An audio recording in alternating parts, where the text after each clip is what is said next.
Hi, everybody, and welcome to episode 165 of the iRockness podcast. It's 10:45 on Monday night, and the podcast needs to go up, and I'm not going to get it edited in time. You know what? Sometimes you just are too busy, and that's what happened this week. I had a photo shoot today. I had to finish knitting an entire mitten for the photo shoot. I actually modeled the mitten and the hat that was still slightly damp because I just couldn't get it dried all the way in time, which was fine. But yeah, it's been crazy. So I have been to Arizona and back. I've been to Bemidji and back.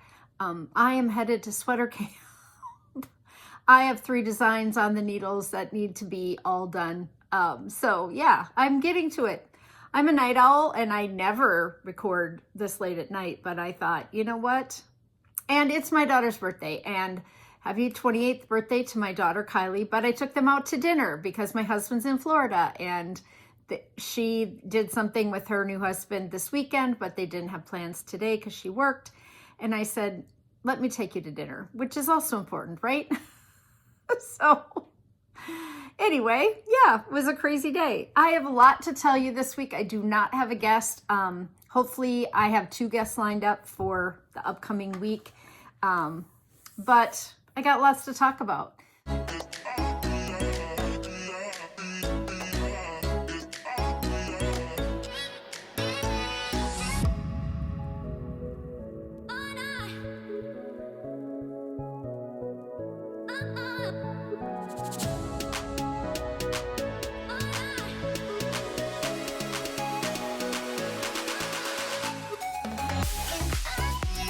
Start by talking about the Up North Fiber Retreat. I had the best time. It was so much fun. You know, when you sign up to teach at a retreat in January, 6 months beforehand, the entire time, all you're really thinking is, will there be a blizzard? Will we be able to get there? Will there be too much snow? Oh, how cold will it be? 39 below zero wind chill. That's how cold it will be. But you will be inside with all your knitting friends and a fireplace. And what more do you need but a cozy cabin looking out on a frozen lake? We did have to start our cars, which was kind of funny because the temperature got so low and they were all sitting out, you know. But it's no different, I think, than those of you that live down south and you have to cool off your cars to get in them, right? And we just have to warm ours up, right? Isn't it fairly similar? I don't know. Yeah, it was absolutely an amazing weekend. I think there were about 52 women there. Matt was going to come with us, but he got a trip to Sweden and went to Amsterdam through his work. And so he had to opt out of going with us. So there were 6 of us in our cabin. So I went up with Janet, my friend Janet, and my friend Bonnie, who've been on the podcast, and then we met Renee and Tiffany, who've both been on the podcast, and Sam of Lavender Loon, who was also on the podcast. They all met us up there. So we drove up on Thursday because I was scheduled to teach at 1 o'clock on Friday, and it's about a 4-hour drive straight through, and I just didn't want to have a problem. You know, if you're the one that's scheduled to teach in front of 50 people, and you have a flat tire or you run out of gas or something. I don't know. I just wanted to get up there. So we contacted the resort. Kohl's Resort is where we stayed. Kohl, like the store, K-O-H-L. It's under newer management.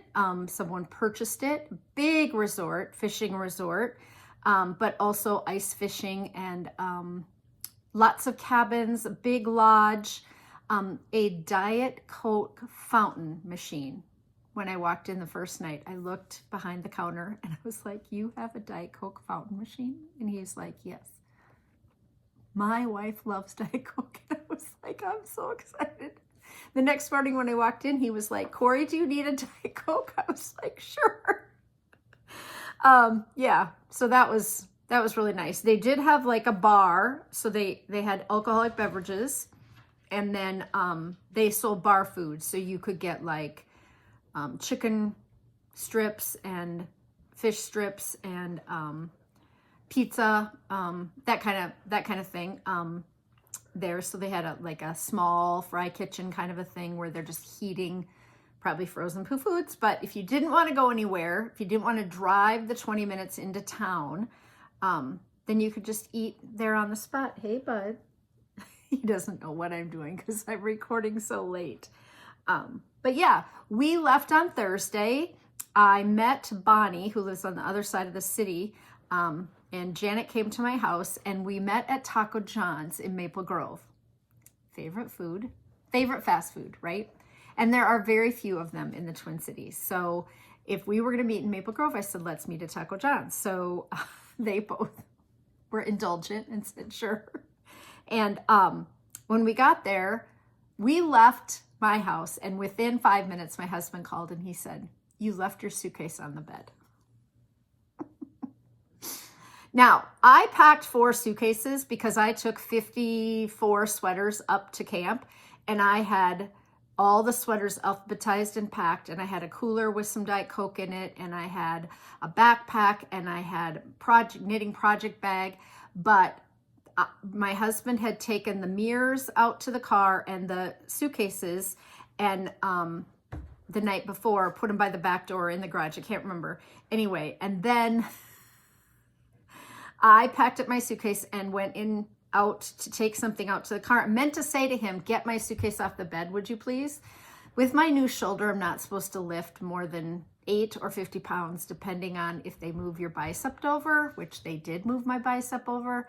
And so I can tell if I lift something too heavy with this arm, I pull that new bicep attachment. I can totally feel it, like even right now. And I didn't do anything with it today. It's just, it's a new thing. And so he knows that. And so he would have loaded my suitcase. But I didn't say that to him. And I could have gotten way down the road because the car was literally full. Janet came, she put her stuff in. I didn't look. So it was a really good thing that he walked by the bedroom and noticed. But we turned around. I mean, we were 3 blocks away. But Bonnie forgot her husband forgot to grab her black backpack, which had all her knitting in it. So they were well on their way, and they had to turn around and go back. So she felt really bad. She called and she said, I'm going to be a half an hour late to meet you at Taco John's. And we're like, that's fine. It's no problem. We were leaving with plenty of time to spare. We just wanted to kind of get up there before dark because northern Minnesota can be really known for deer at night. And if you don't know the roads are going down in the forest, you might want to get there before dark. So we were leaving with plenty of time to spare. But we pulled into the parking lot, and I said, we're only about 2 miles from Amazing Threads. Should we run down there? And she's like, sure. So before we even left on the trip, I went to the clearance room at Amazing Threads and spent $150, which was actually great. I have been looking for some sequined yarn to hold with some of my orange sweater quantities, and they had it on clearance. So I got 10 skeins of kind of a rusty orange yarn with tiny little sequins in it, a mohair to hold. So that was awesome because I'd been kind of looking. Then they had some pre-strung bead packets, and I teach my beading class. And so I thought, well, you should buy those 3 pre-strung beading packets. And then they had some closures on sale, and I have a finished vest, but the closures aren't on it because I didn't have a chance to pick which color I wanted. So these were on sale, so I bought some closures, which I'll show you next time. It's too late to start sewing on closures. And whatever, the vest isn't blocked. It's fine. And then what else was there? Oh, I needed a size 9 16-inch circular needle. I had a knitting class at my house, and I loaned a couple of the people who came my US size 9 knitting needle, and my new cowl needed that size. So I said, if we run down to Amazing Threads, I buy that needle. So I bought that needle. Oh, what else? Oh, and I got a really cute tape measure. I'll grab it. Okay, I lied. That's not where I bought that. So I'll show you in just a minute. Oh, maybe I shouldn't be doing this at night. Okay, so Then we were on our way going north, and I remembered that there used to be a yarn store in St. Cloud. And we were driving up the highway, and I said, I think it was right on this corner. And I looked across and it said Quilts. And I said, yes, that's the place. Kind of looked like an old frontier town mall, strip mall from back in the day. It was really big place with fabric and quilts and yarn and all this stuff. I hadn't been there in, I don't even know, 15 years maybe. So I said, like, should we stop? And they're like, nah. And I'm like, I'm turning. So I turned in there.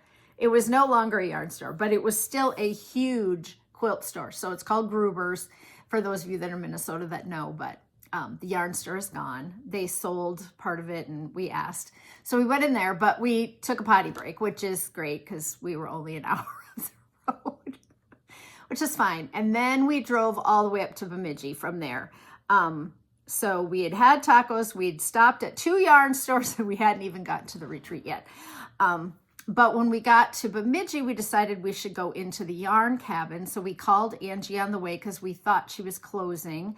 But then I thought, I think they have knit night on Thursday night. And they do. So she stayed open. And so we stopped at her shop. And I thought she was moving, which she is. But she hadn't moved yet because they were refinishing some stuff or painting. And she was doing some work. So she hadn't moved yet. So she still was in a smaller space. But she's moving a block and a half up the street. And so we went in there and I bought a skein of Boucle, variegated Boucle yarn that I saw. And I bought 2 greeting cards that were yarn themed. And then I bought the tape measure. Isn't it cute? Did I need a tape measure? Absolutely not. But it's kind of orange and it has the sheep on it. And it's really a nice one. So I bought that. And so we haven't even arrived at the retreat. And then I found out that the yarn that I bought at the yarn cabin, that lady was vending at the retreat and I could have just waited and got it from her, but whatever. I have an idea to use some Boucle yarn going forward. So I did at the retreat buy 3 skeins of kind of a teal blue Boucle from Sam of Lavender Loon. It was on clearance. And I think Boucle to me is going to be the new mohair. I'm predicting it now. So that's what I bought all weekend. And I have a rule when I teach, no buying yarn. No buying yarn when I teach, because otherwise I don't come home with a paycheck, right? And so I really try to stick to that. And, but because I had a plan for this Boucle and I don't have any Boucle in my stash, I thought it would be okay because I'm going to design with it. But I probably still shouldn't have bought it. Anyway, so then we stopped there. And then we were headed to the resort and we saw, on our way into town, we saw Paul Bunyan and Babe, the blue ox. I'll put pictures in. And so we were at the stoplight, so we took a picture. It was so cold. We did not get out and stand. We should have, but we did not get out and stand by these 2 statues.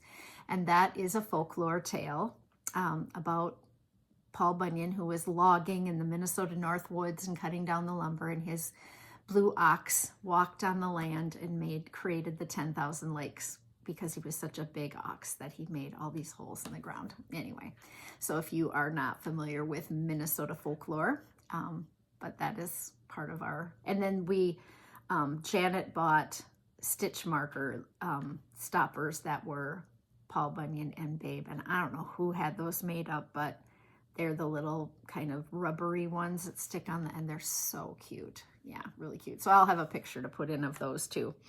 Yeah, so now we finally get to the resort and we check into our cabin, which was quite nice. They're older fishing cabins. And we had a bedroom downstairs and 2 bedrooms up, a bathroom down and a bathroom up. But the problem was that it was a spiral staircase, and not a newfangled spiral staircase, but an old-fashioned, narrow, very tall spiral staircase. So the steps were narrow and close together, and we couldn't get our suitcases up the spiral staircase. So a couple of people brought duffel bags, but I had all my suitcases, which I decided not to take into the cabin. We dropped at the lodge, but so I had my big, regular orange suitcase. So I took the accommodations were very nice. we had a full kitchen, we had a big kitchen table. And then in the family room, there were a couch and a love seat and a recliner downstairs with a TV. And then it was kind of similar upstairs. We were warm and cozy, so that was fine. Some of the cabins absolutely had fireplaces. We did not. If we would have had a bigger group staying together, we would have, the one large cabin had a big fireplace in it for sure, I know. And then there were some smaller cabins. But yeah, it was lovely. So we ended up staying and waiting for everybody to come in on Friday. Then I taught my class and it went fine. I think it was pretty well received. I heard some positive remarks from people. There was one lady that said, I didn't really think I wanted to sit through the class. And she said, I was so surprised at how much I learned and what you shared. And so that always feels good, right? So I did my 50 Shades of Sweaters. And if you're a sweater knitter, you might not need that class. And if you're not a sweater knitter, you might not be interested in that class. So I could, totally understand that. But they did a survey and asked the people which of my classes they wanted. So they chose it. And so at least it hit a sweet spot for a lot of people. And I did get quite a bit of positive feedback. I was looking at my notes and said spiral staircase. It's late. This might not be my best. When we got there on Friday morning, they had a bingo meet and greet where they had boxes of people that you had to find in order to cross off things to get a bingo. And then they had a big prize box that you got to go up and pick a prize out of. I did donate a couple of Knitwords books to that box. And then they had a ton of yarn. They had stitch markers and stuff. And that was really fun. It was a really good way to get to know some people that you might not have known. If you walked around and just said, I'm looking for someone who has more than 2 siblings. It was things like that, right? Someone who speaks more than 2 languages, plays a musical instrument, whatever. And you just ask, and then they, put your name down. I was kind of prepping for my class when that was happening. And I don't want to win prizes when I'm a teacher at a event, right? Because it just seems wrong because I'm getting paid to be there. And so, yeah, I didn't participate, but I participated to help people get their answers out there. They had the fire going, giant stone fireplace all weekend. And that was just lovely. We stoked it constantly. It just made it feel so cozy. We were all in one big room together. I would say there were 1, 2, 3, 4, 5, 6, 7, probably 10 big tables, some round and some square. So people kind of paired off with their groups, and we didn't move much after we chose our tables for the weekend, which is kind of sad. You really should. People moved around and talked to you, but we probably should move around more. It can feel a little cliquey, especially if you were there kind of by yourself maybe for the first time, but it didn't to me. Of course, I'll talk to anybody at any given time. It didn't feel cliquey. I hope no one felt like, people didn't move around. I do think people did. There was one table that had some spinners at it. Of course, they had their e-spinners set up. They're not going to move around. So I thought it was really friendly and really great. And Corrina and Jenn and Angie did an amazing job planning this. I'll keep going here. So the view was amazing. Just beautiful out the big front windows. I can't imagine what it looks like in the summertime, but there were ice fishing houses and trucks driving on the ice and fishing out there because we were making ice, as we say in Minnesota. When it's, below 0, you are making ice. So it's easily, 12, 18, 24 inches deep, the ice. It's even hard to drill an ice auger deep enough sometimes. But then we played a Saran wrap game where they wrapped up balls of Saran wrap with prizes in it. And you had 2 oven mitts and you had to unwrap the ball. The person next to you was rolling doubles. Once they rolled doubles, you had to pass the mitts and the ball. And it got really loud and really chaotic, but you unwrapped little stitch markers, stitch stoppers, little balls of yarn, buttons. You unwrapped little closures. It was all packed in this ball, and they made them for every table, which was incredible to me. I noticed that Emily of Botanical Knitter, the Botanical Knitter podcast, had a video of the Saran wrap. I didn't take a video during that time, but I had a couple pictures, and Tiffany ended up with Saran wrap all over her body, so that was really funny. That was fun. Like, it was a fun game. It took, I don't know, 10 or 15 minutes to unwrap it, and we got the hang of not starting to roll until the person got the mitts on, because by the time the person got the mitts on, someone had rolled the double and they hadn't even torn off any Saran wrap. But it was super fun.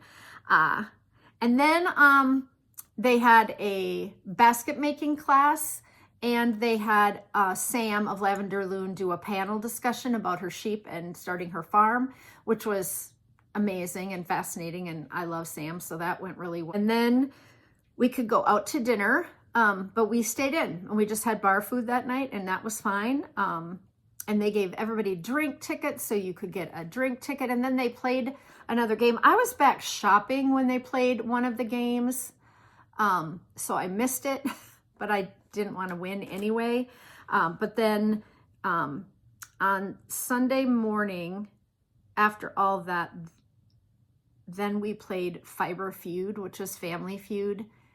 And they set it all up on the computer and had it up on the screen. And it had like the question survey says, and then you would bring one person up from each table standing up there, and then you had to buzz in and then say your answer. And it was amazing. Like what they did, what they came up with, like what is some people's favorite type of yarn to knit with. And then, it was DK bulky, not lace weight, fingering, not sport, I don't think. So then Jenn would be at the computer, and when someone said it, she would click on it, and then it would highlight up on the screen. It was really clever. Like, I was so impressed with how much time and energy they put in.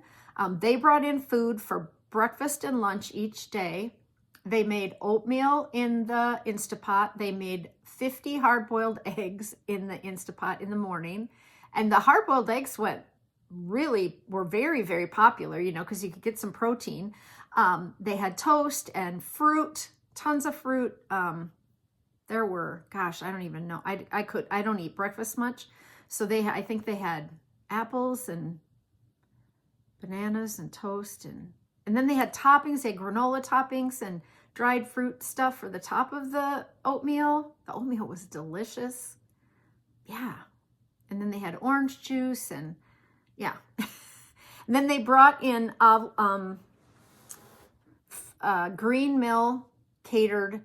They brought in pastas and salads and breads for lunch one day and pizzas the next day. I did have to go start my car, and I drove it up and down the road a little bit, and then I had to go get gas on Saturday morning because I hadn't filled it on Friday, and you don't want to sit with a low tank when it's that cold out either. So I drove into town and got gas just to drive my truck and make sure that it started. It was grindy, like it was, and then it would start, and I don't think anybody's cars didn't start, but I think everyone was really good about going out and, warming them up a little bit. Then Saturday night, as a teacher, they took me out to dinner. We went to like a steakhouse. It was delicious.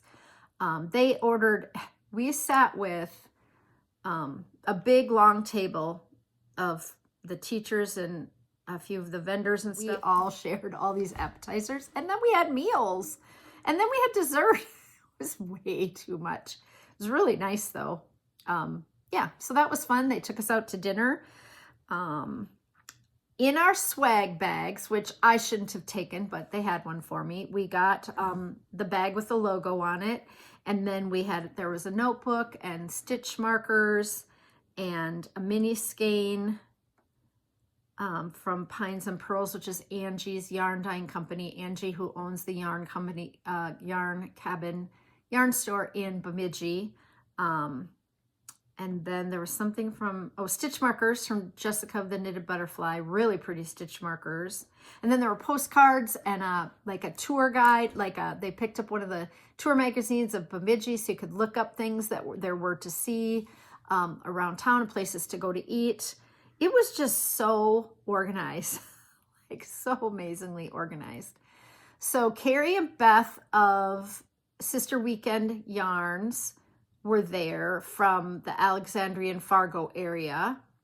And I know them from seeing them at ZK even before I said, how old is your first child? And she's like 9. And I'm like, I remember when you were pregnant with her, which is crazy. And they yarn dine together, and they're sisters, and they die on the weekends. And then Jeannie of the Fiber Jeannie was there, and the Knitted Butterfly, and then Sam of Lavender Loom. Those were the vendors. And they all had nice kind of areas in these back rooms off the main area. So I hope they sold a lot of yarn to people, because it seemed like people were going back there quite a bit and looking at stuff. Yeah, it was a wonderful weekend. It was just cozy. I would go back in a heartbeat. So, and I think they'll do it again. And the owners and the people who work there were just lovely. They manned the lodge from morning until night. They were really helpful with stuff. Then we got home on Sunday. I unpacked and sorted 50 sweaters and left on Tuesday for Arizona.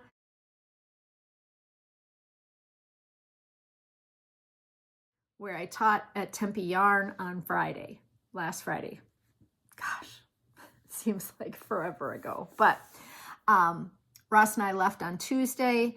Our flight out of here was delayed by an hour because they didn't have a crew member. And you know what? When you sit on an airplane, it just for an hour, it starts your trip off on kind of a bad note. We got down there an hour late, but we stayed at a really nice hotel and with multiple swimming pools, and they shuttle people over to Barrett Jackson and back.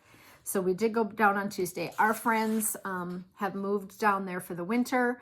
And so we spent a lot of time with them. He has stage 4 cancer. And so we really wanted to see them while we were down there. We see them a lot when they're up here. And she's just starting to knit, and she crochets quite a bit. So we talked about knitting and crochet. And then they came to the Barrett Jackson car auction on Thursday. So I spent Thursday at the auction. And Ross went with Brian, his friend, on Wednesday. And we have known Brian since Ross first started his very first job. They were kind of interns together. Brian started maybe a year after Ross. He was an usher in our wedding. So we've just known them for years, but have really reconnected in the last few years because they weren't working together anymore. And then they live south of the city. So we have been trying to see them. But they moved into one of those trailer park situations where her father spends the winter, and 55 and older type of situation. And they bought a place there so that they could really be there. And they've got it was completely furnished. It was all set up. It was just lovely. And she brought her sewing machine, and they have a golf cart, and there are activities every single day, all the things going on. It's a large, I can't remember how many trailers are in that area, but pickleball and sewing and woodworking and a pool and a community center and a dance every Saturday night, all the things. But they are just over that 55 threshold, so they're pretty young to be living there, but yeah, they're spending that time. The weather was lovely. It gets cold at night you would think coming from 39 below zero that I wouldn't think it was cold there, but at night it gets chilly. And we had a lovely days. It got up to 70 on Friday, but that's the day I taught at Tempe Yarn. So I taught 2 classes at Tempe because I've been going down there now for 4 years, and I don't love spending all my time at the car show. And I always go into the yarn store. So I said, if I'm coming down anyway, I may as well teach for you. And so, I taught in the morning. I taught Latvian braids and CORI'S 2-color cast on. In the afternoon, I taught how to cable without a cable needle. And we made an owl cowl. And yeah, those both went really well. It's a nice little shop. The classes were both full. I had plenty of people to teach, so that was lovely too.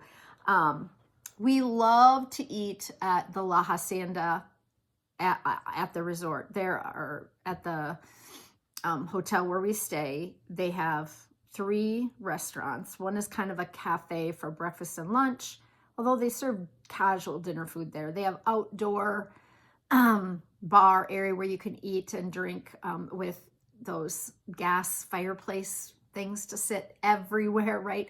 So they have the big gas things everywhere to keep you warm in the evening. And so that gets very busy, but we love the La Hacienda. They have, you know, tableside guacamole, and my husband loves Mexican food. And so we ate there 3 nights in a row because we ate there the first night. And then the second night, Brian and Lynn said, we'll go eat. And so we took them there.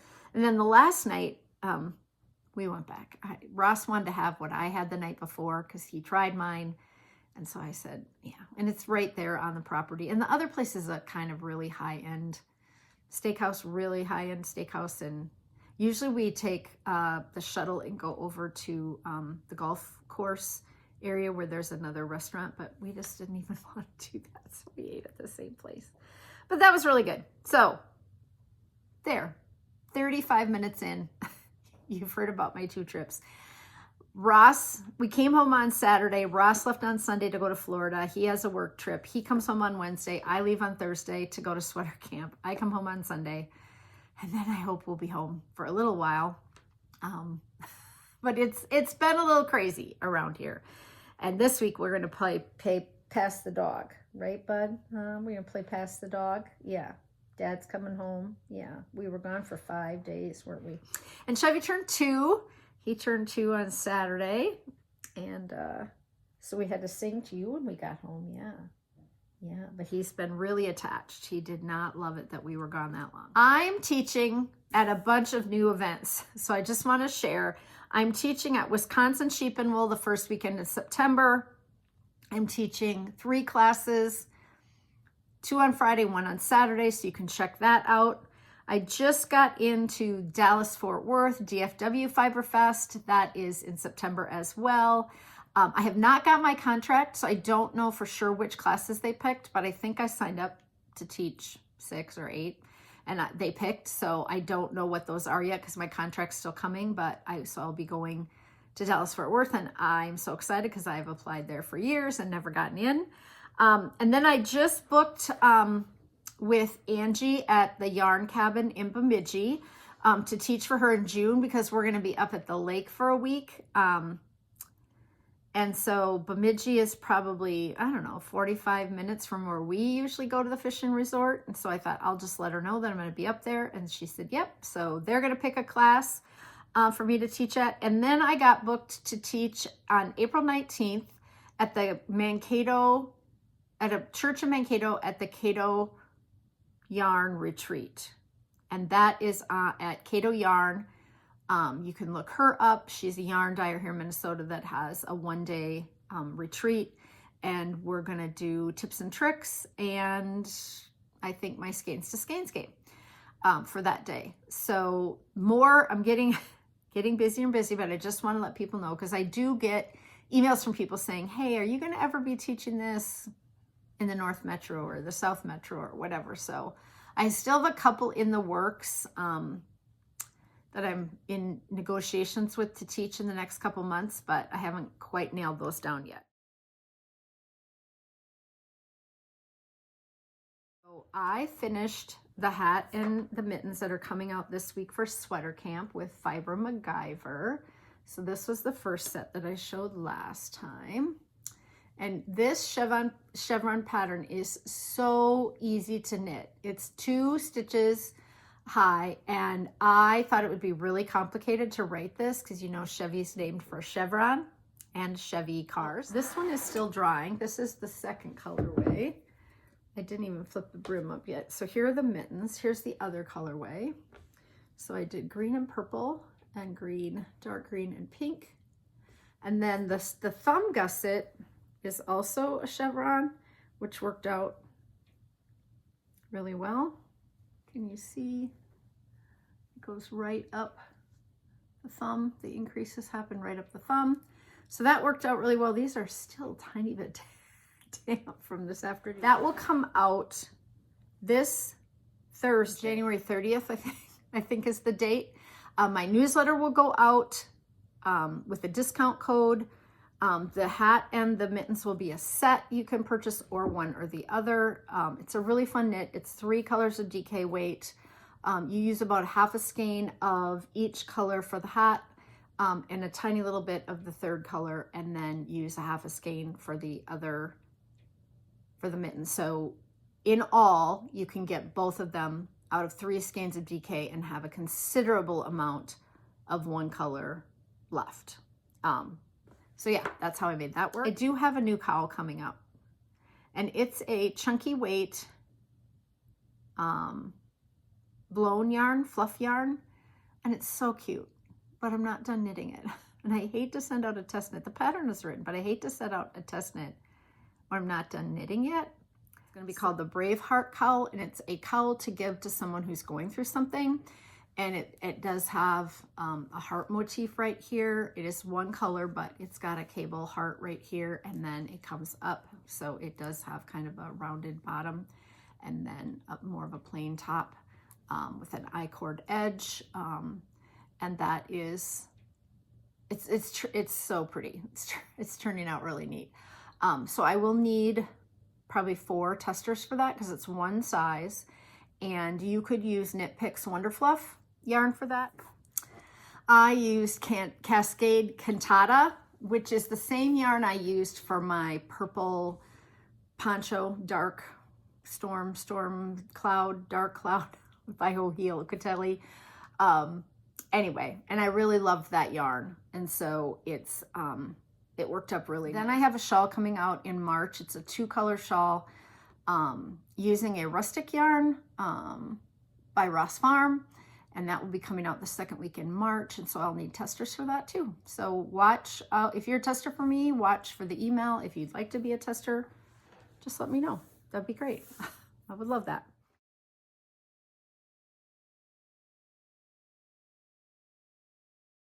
Okay, what have I been watching?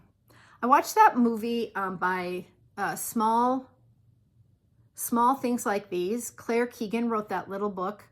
And it came out as a movie, and it's really dark and really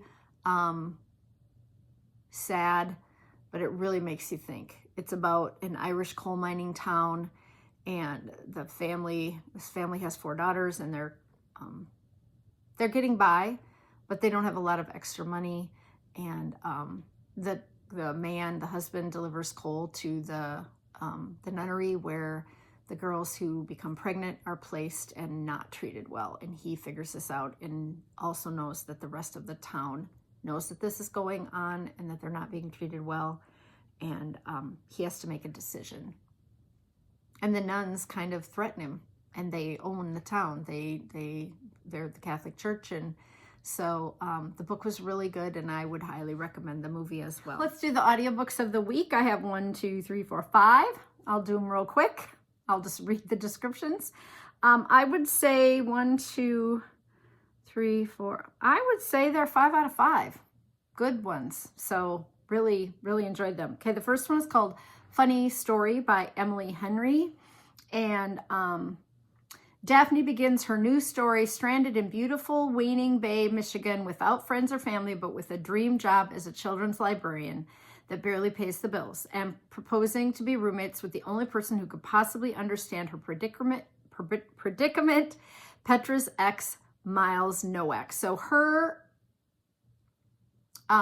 fiance leaves her for this woman, and she ends up moving in with a woman's boyfriend because she doesn't have anywhere to live.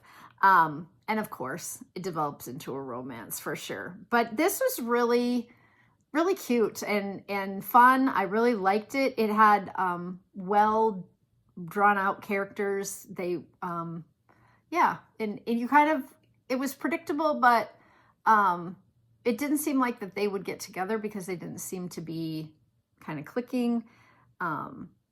which I guess is kind of the way it is. But yeah, it was quite good. Then I read Impossible Creatures by Catherine Rundell, which is super popular right now. I think, you know, just about everybody is reading it. This is like fantasy, magical realism. The day that Christopher saved a drowning baby griffin from a hidden lake would change his life forever. It's the day he learned about the archipelago, a cluster of unmapped islands where magical creatures of every kind have thrived for thousands of years until now. And it's the day he met Mal, a girl on the run in desperate need of his help. So they embark on this journey together. It's very fun, exciting, suspenseful. The original book has 60 illustrations and a map. But because I listened on audio, I didn't get to see any of that. So I would highly recommend the book if you have a chance to get that one. Then I finished reading The Small and the Mighty by Sharon McMahon, and she is America's history teacher. I wasn't really sure about this one because I don't like to read a ton of history, and I didn't know how historical it would be.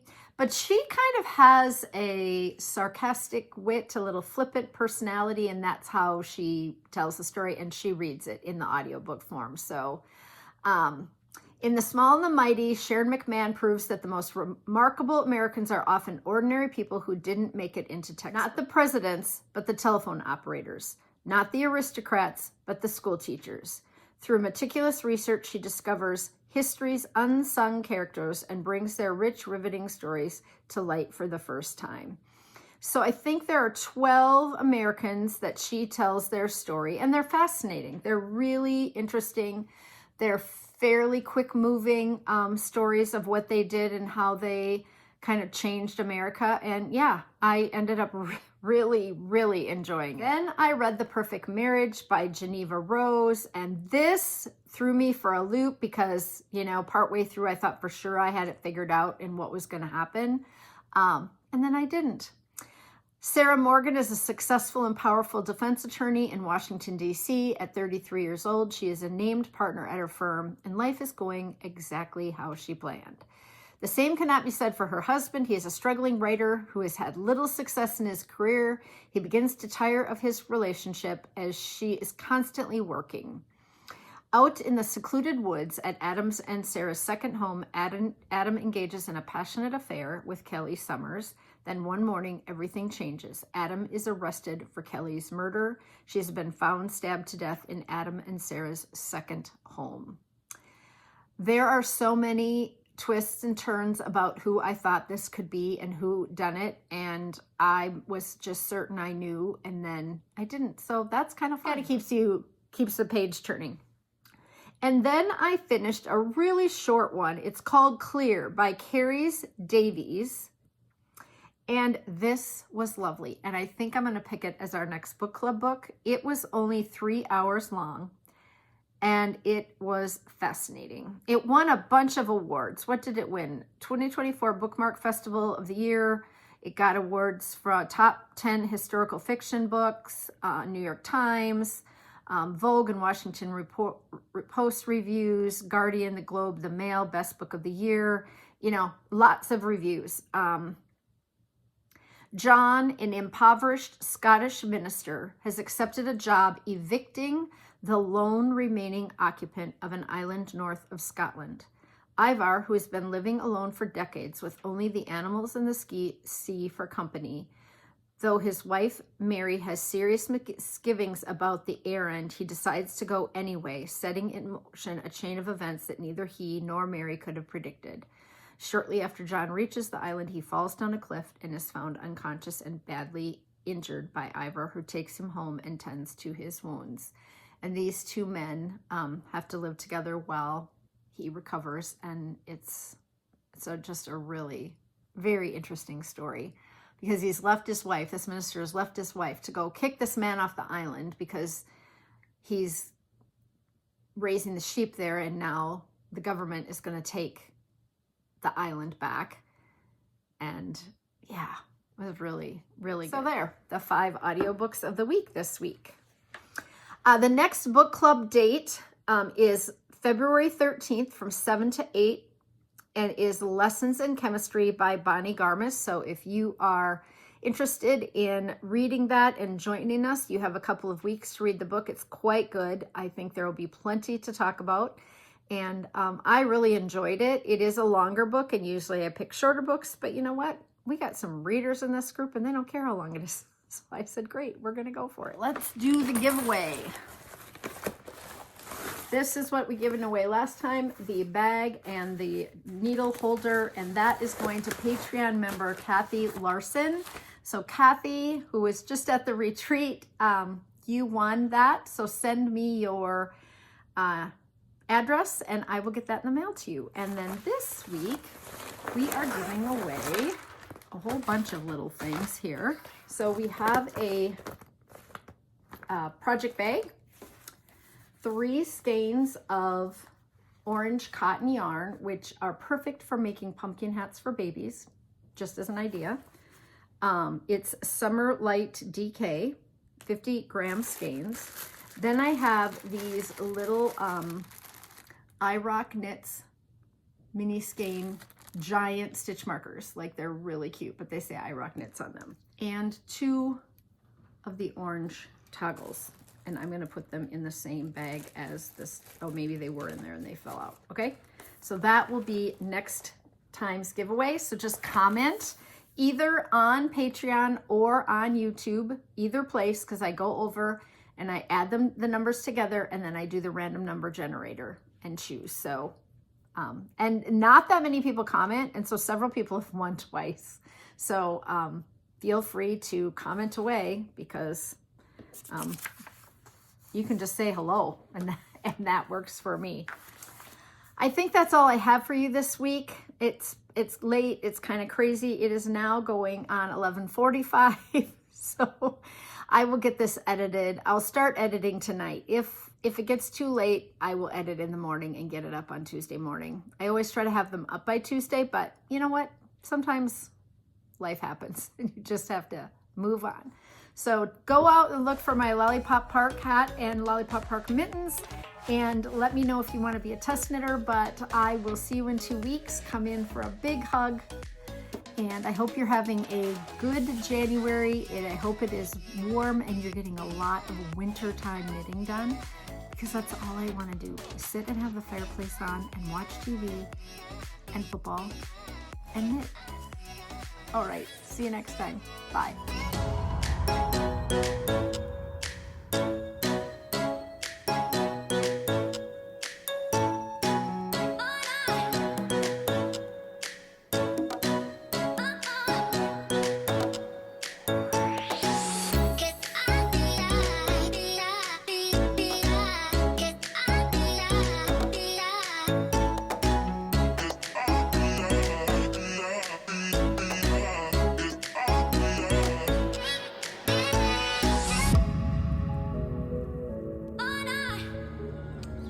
This is the pool. Well, one of the pools. This is the pool up by the main lobby. Just flowers are blooming. Hey, fountain. Here's ducks. No frozen water here.